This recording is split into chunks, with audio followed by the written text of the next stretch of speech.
Hello, I'm reading from Martin Luther's preface to the book of Romans. That is why only unbelief is called sin by Christ.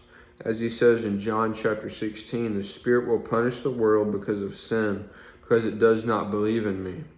Furthermore, before good or bad works happen, which are the good or bad fruits of the heart, there has to be present in the heart either faith or unbelief, the root, sap, and chief power of all sin.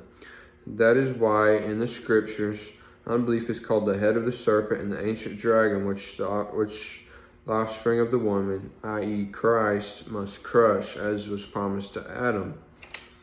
Grace and gift differ in that grace actually denotes God's kindness or favor which he has toward us, and by which he is disposed to pour Christ and the Spirit with his gifts into us, as becomes clear from chapter 5, where Paul says, grace and gift are in Christ, etc.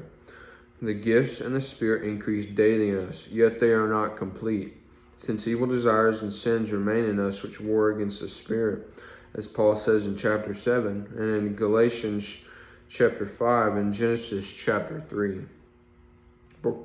Proclaims enmity between the offspring of the woman and that of the serpent. But grace does do this much, that we are accounted completely just before God. God's grace is not divided into bits and pieces, as are the gifts, but grace takes us up completely into God's favor for the sake of Christ, our intercessor and mediator, so that the gifts may begin their work in us.